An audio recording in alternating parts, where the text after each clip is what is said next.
Hey guys, it's Rohit. I read Gandhi, a memoir by William L. Shirer for my outside reading project.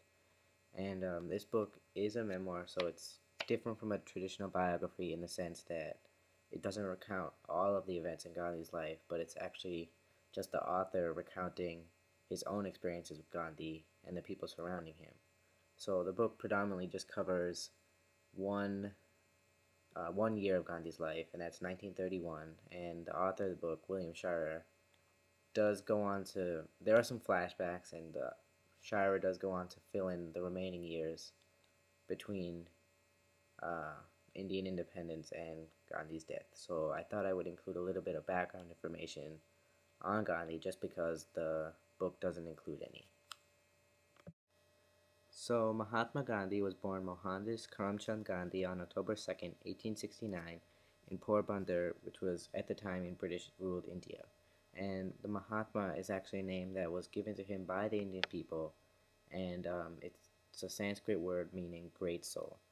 So Gandhi's father worked as an administrator for a local chief minister, and his mother didn't work but followed a devout religious life. And he married at age 13 by arrangement, which was common at the time, and he studied law in England and was a lawyer in South Africa, which also was a British colony, for much of his early life, early working life, that is. So this was kind of where he was first exposed to prejudices and discrimination against Indian people, and these experiences kind of made him determined to resist segregation and discrimination, and he urged other Indian people to do so.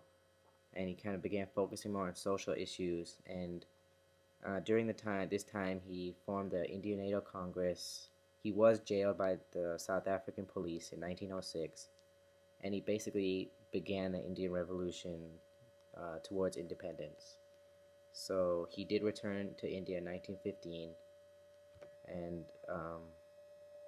yeah.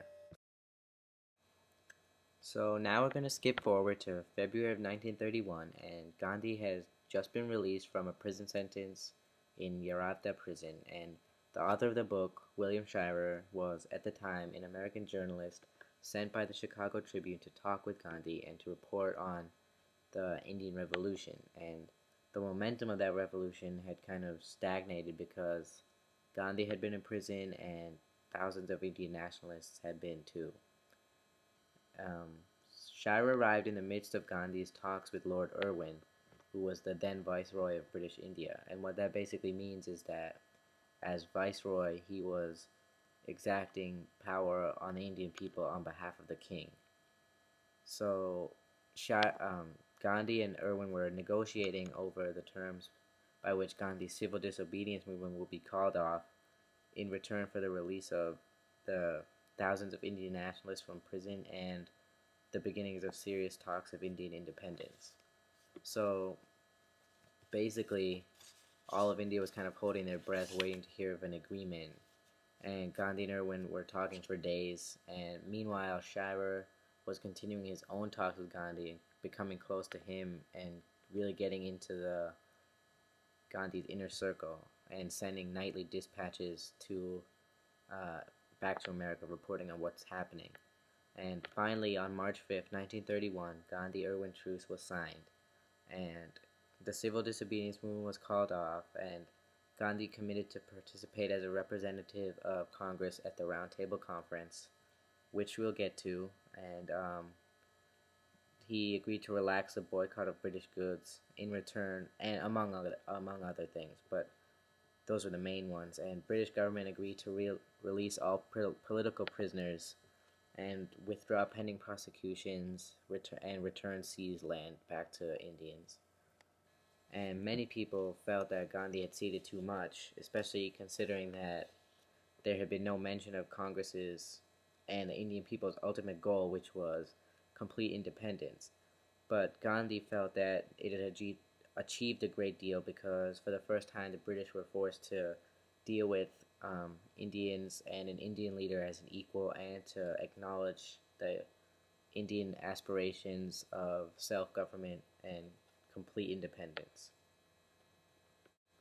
I also included a picture of Lord Irwin and Gandhi spinning cloth, and because Shira talked about how no matter how late the conversations with Irwin would go into the night, Gandhi would always return home and spin for a few hours, and it was kind of one of his personal quirks, so I thought I would include that.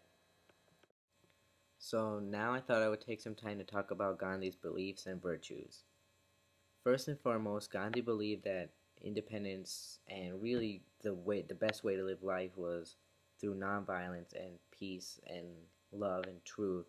And that's basically where he gets the name of his civil disobedience movement, which is basically he urged the Indian people to protest and to rise up against the British, but without any means of violence, because he felt that independence could only be achieved through that.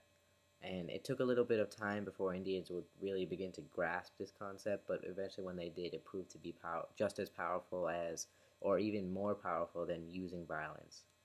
And in also, Gandhi believed that religion was truth, and he felt that life was a lifelong journey through to finding that truth and becoming one with religion. And he felt that it shouldn't be as strict, and he often included Christian hymns in his evening prayer meetings. And in terms of the Hindu caste system, he believed that it was fundamentally sound, but it would be unwise to do away with it. But at the same time, he was a champion of the untouchables, and he fought hard for their rights. And he felt that inequality amongst humans was wrong. So that's kind of one of the things that Shira talks about. Like Gandhi was a man of contradictions, and he was constantly contradicting himself. And Gandhi also fasted in support of his causes because he felt that that was the best way to gain hold of the people. And I included a picture of the Salt March, which really epitomizes nonviolence. And that was when Gandhi led a group of what would eventually become thousands of Indian villagers to the sea in order to produce salt along the coast. And he felt that it was a symbolic act, but because it was just rising up against the British. And Shira calls this the turning point of the Indian Revolution, and it kind of caught the imagination of the Indian people and inspired them. And it was in disobedience of the Salt Act, which allowed for British monopoly over the production of salt, but didn't allow the poor Indians along the coast to produce it. So he thought that he quote was they were marching in the name of God, and yeah, so this was kind of key in the revolution, and it was really epitomized Gandhi's main beliefs of nonviolence and peace and truth, and that was how independence could only be achieved.